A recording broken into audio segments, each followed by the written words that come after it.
Hello friends, welcome to my M hub of education. आज मैं आप लोग के साथ रिसोर्स एंड डेवलपमेंट वाला चैप्टर डिस्कस करूंगी। ये क्लास 10 सीबीएसई में है।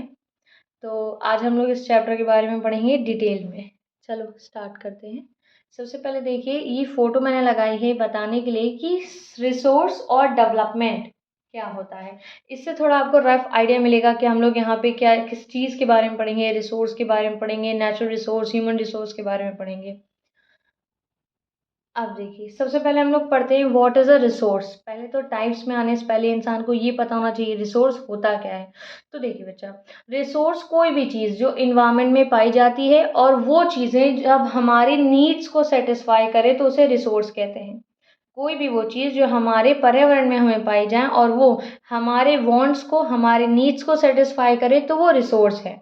कोई भी चीज़ जो आपके काम में आती है वो रिसोर्स होती है। इनफैक्ट जो ह्यूमन बीइंग्स हैं, यानी जो हम लोग हैं, हम लोग भी एक नेचुरल रिसोर्स हैं, क्योंकि हम लोग नेचुरली अगर करते हैं। हमें आर्टिफिशियल मीन्स या कोई मशीन के द्वारा नहीं बनाया जाता। हम लोग एक बायोलॉजिकल प्रोसेस से बनते हैं, तो हम लोग एक नेचुरल रिसोर्स हैं, क्योंकि हम भी किसी के काम आते हैं। हम लोग भी, यानी हम जो ह्यूमन रिसोर्स हैं, हम लोग भी अलग अलग नेचर में जो अलग अलग नेचुरल एलिमेंट्स मिले हैं उनको ट्रांसफॉर्म करके रिसोर्स में बदलते हैं। तो सिंपली रिसोर्स क्या होता है? कोई भी ऐसी चीज़ जिसको आप ट्रांसफॉर्म करके अपने यूज़ में लेके आएँ या फिर वो चीज़ आपके वांट्स को सेटिस्फाई करे तो उसे हम लोग रिसोर्स कहते हैं। अब हम लोग पढ़ते हैं टाइप्स ऑफ रिसोर्सेज के बारे में। तो सबसे पहले टाइप्स ऑफ रिसोर्स है बेस्ड ऑन देयर ओरिजिन, मतलब वो कहाँ से आए हैं उसके बिहाफ में, उसके बेसिस पे हम लोग पढ़ेंगे कितने तरीके के रिसोर्स हैं। तो बेस्ड ऑन देयर ओरिजिन में हमारे पास दो तरीके के रिसोर्स हैं। पहला है बायोटिक रिसोर्स, दूसरा है abiotic resource. Biotic resource, biotic का मतलब होता है बच्चा लिविंग। कोई भी रिसोर्स जो लिविंग है, जिसके अंदर जान है और वो नेचर में यानी इन्वायरमेंट में पाया जाता है, उसे बायोटिक रिसोर्स कहेंगे। जैसे हम ह्यूमन बींग्स, हम लोग इन्वायरमेंट में रहते हैं, हम लोग लिविंग हैं, हमारे अंदर लाइफ है। एनिमल्स को ले लीजिए, प्लांट्स को ले लीजिए। फ्लोरा और फौना का मतलब भी, flora means plants and fauna means animals, वही होता है। तो बायोटिक रिसोर्स मतलब एक ऐसे रिसोर्स जो कि हमारे ऐसे रिसोर्स हैं जिनके अंदर लाइफ पाई जाती है, उन्हें बायोटिक रिसोर्स कहते हैं। अबायोटिक रिसोर्स का मतलब क्या होता है?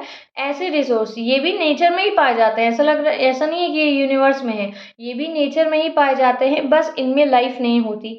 For example sunlight, for example water, for example metals, rock, stones, ये सब जो हमें इन्वायरमेंट में पाए जाते हैं। नेक्स्ट है टाइप्स ऑफ रिसोर्स। इसमें देखिए ये एक फ्लो चार्ट है, इसमें हम लोग इन इन टाइप्स ऑफ रिसोर्स के बारे में पढ़ेंगे। एक है बेस्ड ऑन ओरिजिन, जो हम लोग ने अभी डिस्कस किया, और फिर एग्जॉस्टिबिलिटी, उसके बिहाफ में दो तरीके हैं, रिन्यूएबल, नॉन रिन्यूएबल। फिर है स्टेटस ऑफ डेवलपमेंट, इनमें हम लोग ने चार तरीके के पढ़ते हैं, पोटेंशियल, डेवलप, रिजर्व और स्टॉक। और फिर है ओनरशिप के बिहाफ में, जिसमें भी चार तरीके के आते हैं, इंडिविजुअल, कम्युनिटी, नेशनल और इंटरनेशनल। तो बायोटिक वर्सेस अबायोटिक हम लोग पढ़ चुके हैं, इसको आप रीड कर लीजिएगा। फिर है based on their exhaustibility. Exhaustibility का मतलब होता है कि कौन सा रिसोर्स ऐसा है जो जल्दी एग्जॉस्ट हो जाए, यानी जो जल्दी खत्म हो जाए। देखिए हमारे पास ऐसे दो तरीके के रिसोर्स हैं, एक वो जिनका लाइफ स्पैन कम है और एक वो जिनका लाइफ स्पैन ज़्यादा है, यानी वो हमारे अर्थ में, हमारे इन्वायरमेंट में अनलिमिटेड क्वांटिटी में पाए जाते हैं।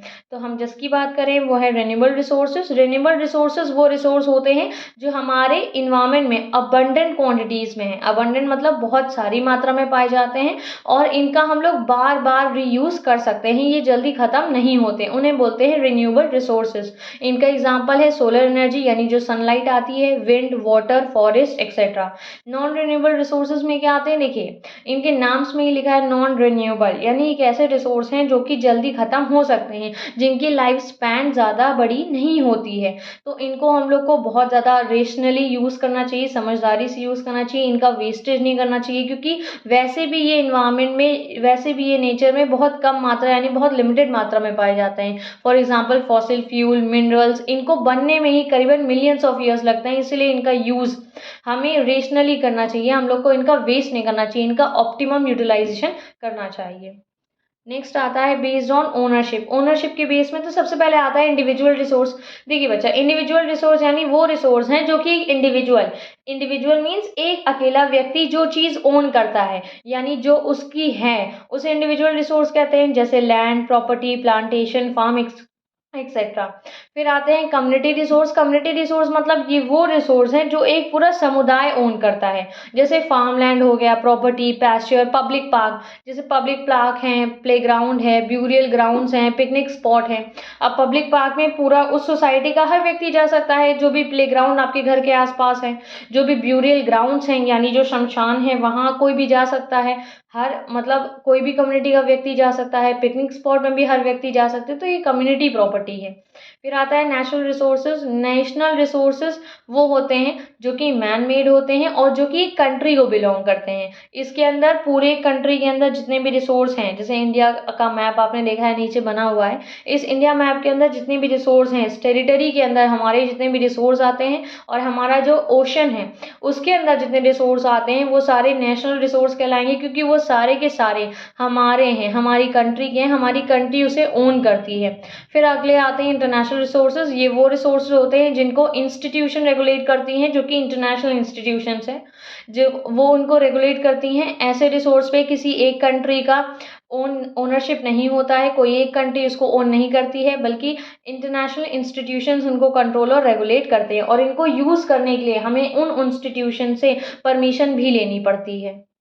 नेक्स्ट आता है based on status of development. तो इसमें हमारे पास 3 लिखे हैं। पहला है पोटेंशियल रिसोर्स। पोटेंशियल रिसोर्स यानी ये वो रिसोर्स है बच्चा जो हमारे नेचर में ऑलरेडी अवेलेबल है, हमारे पास वो अवेलेबल है रिसोर्स, हमारे पास हमने उनको डिस्कवर भी कर लिया है, लेकिन हम उसको पूरी तरीके से यूटिलाइज नहीं कर पा रहे हैं। पोटेंशियल, पोटेंशियल का मतलब होता है कि जब आप अपना पूरा 100% नहीं देते, जैसे आपसे कहते हैं कि आप अपना 100% दीजिए, अपना पूरा पोटेंशियल यूज़ करिए। सेम वैसे ही हमारे पास बच्चा इन्वायरमेंट में जो भी रिसोर्स अवेलेबल हैं, जब हम उन सारे रिसोर्सेज को यूज़ नहीं कर पाते हैं, हमें पता है कि वो हमारे पास हैं, लेकिन उनको कैसे इस्तेमाल किया जाए, या तो हमारे पास वो टेक्नोलॉजी नहीं है या वो मशीन्स नहीं है हमारे पास, तो अभी किसी भी कारण से अगर हम उस रिसोर्स को पूरी तरीके से इस्तेमाल नहीं कर पाते हैं, कंप्लीटली यूटिलाइज नहीं कर पाते हैं, तो उसे बोलते हैं पोटेंशियल रिसोर्सेज। क्योंकि उन रिसोर्सेज में अभी भी इतना पोटेंशियल है कि वो अभी करंट की डिमांड या करंट की वांट्स या नीड्स लोगों के सेटिस्फाई कर सकती हैं।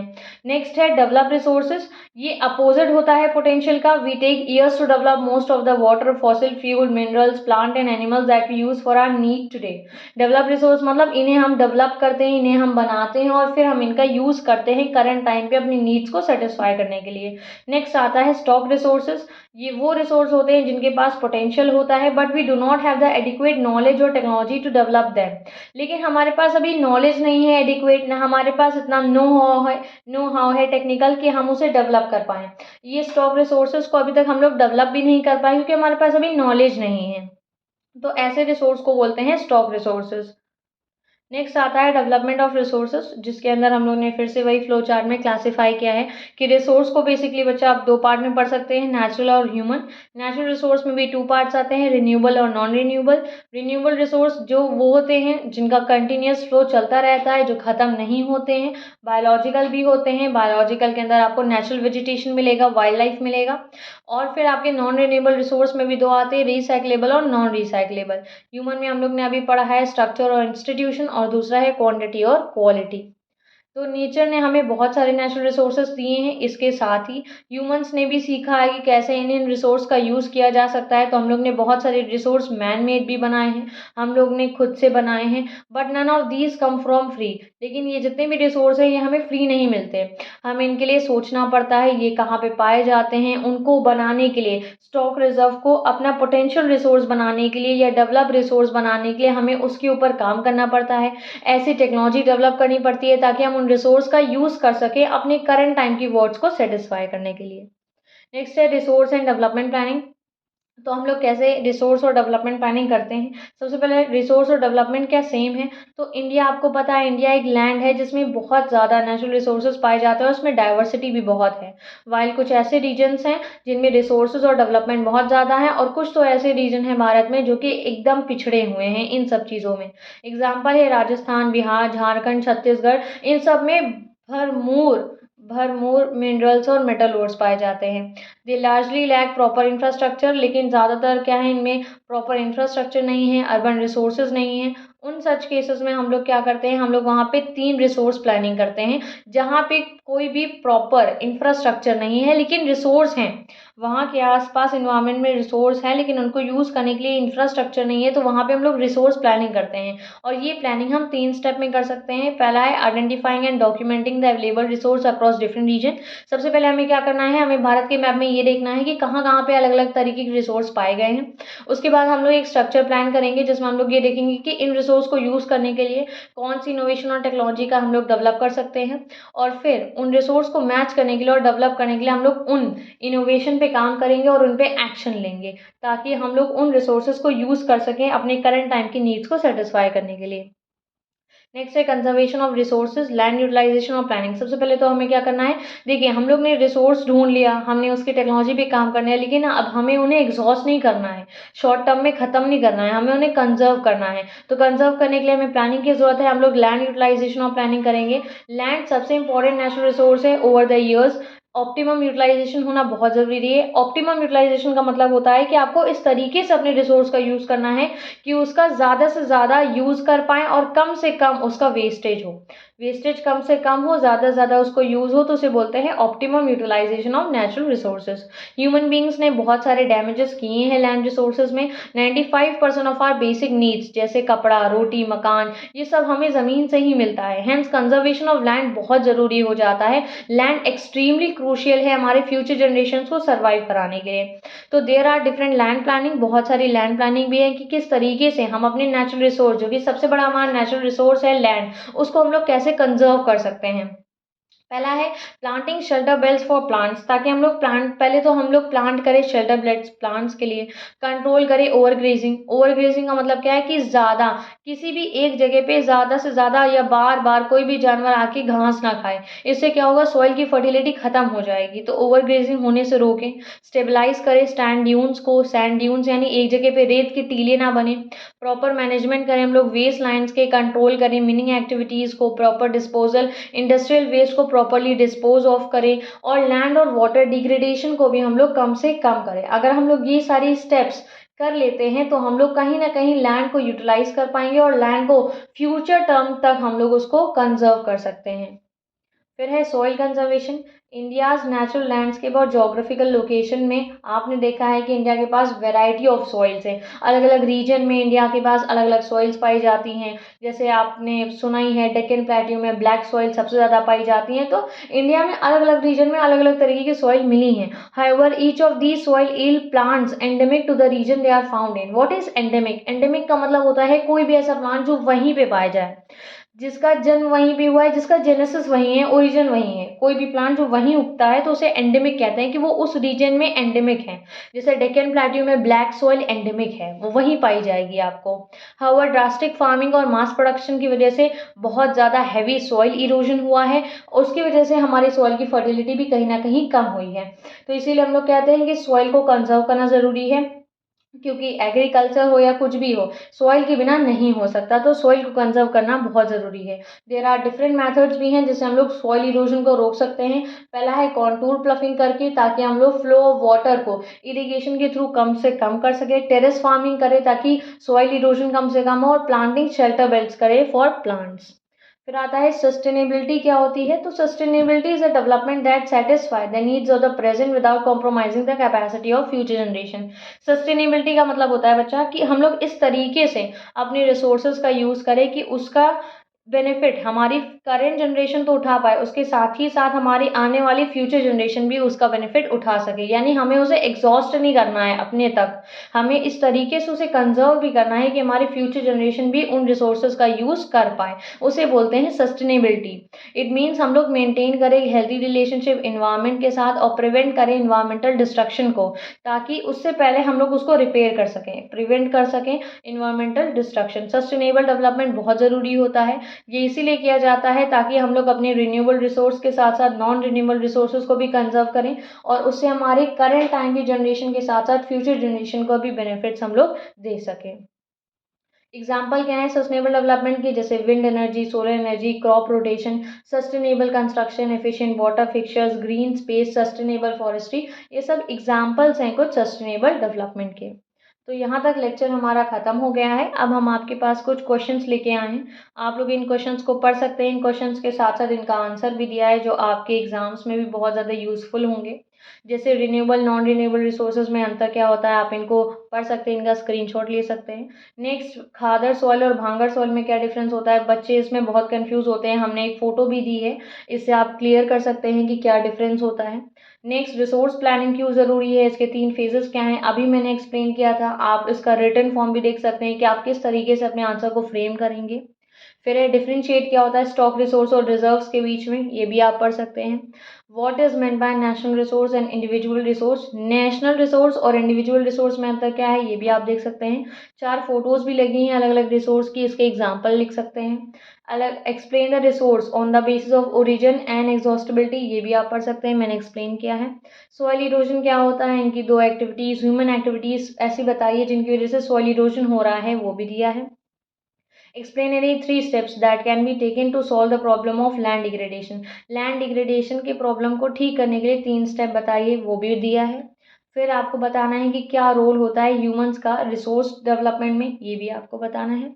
फिर explain the importance of conservation of resources, इसका भी दिया हुआ है कि क्यों ज़रूरी है रिसोर्स को क्यों कंजर्व किया जाए, उसका भी आंसर दिया है। नेक्स्ट, ये कुछ प्रीवियस ईयर क्वेश्चन हैं जो एग्जाम में आए हैं बोर्ड एग्जाम में, वो ये है कि क्यों इम्पॉर्टेंट है कि हम लोग लैंड को रेज करें अंडर फॉरेस्ट, यानी फॉरेस्ट एरिया क्यों बढ़ाया जाए, जंगलों में के अंदर जितने भी लैंड एरिया उनको क्यों बढ़ाया जाए, उसका रीज़न पूछा है। फिर अगला है 3 मेन कैरेक्टरिस्टिक्स बताइए एरिड सॉइल ऑफ इंडिया के। एरिड मीन्स जो सूखी मिट्टी जो होती है, जैसे रेगिस्तानी इलाकों में जो आपको मिट्टी मिलेगी वो एरिड सॉइल ऑफ इंडिया के आपको 3 कैरेक्टरिस्टिक्स बताने हैं। नेक्स्ट, आपको हाईलाइट करना है 3 problem associated with the indiscriminate use of resource by human beings, consequence of environmental degradation do not respect national और state boundaries, ये स्टेटमेंट जस्टिफाई करनी है आपको। नेक्स्ट, डिस्क्राइब करना है आपको 3 तरीके की सॉइल जो भारत में पाई जाती हैं, ब्लैक सॉइल, लेटराइट सॉइल और इसमें भी और बहुत सारी सॉइल है। What step can be take to control soil erosion in hilly areas, देखिए एरियाज का अंतर होता है, आपको क्वेश्चन ध्यान से पढ़ के आंसर देना है। हिली एरियाज में हम लोग कैसे रोक सकते हैं सॉइल इरोजन को। कैरेक्टरिस्टिक्स क्या है ब्लैक सॉइल की, हम लोग ने अभी बात की थी। ब्लैक सॉइल में इंडिया एक वास्ट और डाइवर्स साइज की कंट्री है जिसके अंदर बहुत इंपॉर्टेंट रिसोर्स हैं। इस स्टेटमेंट को सपोर्ट करते हुए आपको आंसर लिखना है। 3 मेजर्स बताने हैं कि किस तरीके से आप सॉइल कंजर्व कर सकते हैं। फिर कुछ लॉन्ग टर्म क्वेश्चन हैं, इनको आप पढ़ लीजिएगा कि what does the term land degradation mean, which human activity has contributed significantly to land degradation, इसके भी आंसर्स दिए हैं, आप उसको आराम से पढ़ सकते हैं। व्हाट इज रिसोर्स प्लानिंग, आपको ये बताना है रिसोर्स प्लानिंग क्या होती है, इसके 3 रीजन लिखिए। क्लासिफाई करना है आपको बेसिस ऑफ ओनरशिप में 4 कैटेगरीज में आपने रिसोर्सेज को, जो हम लोग ने पढ़ा है।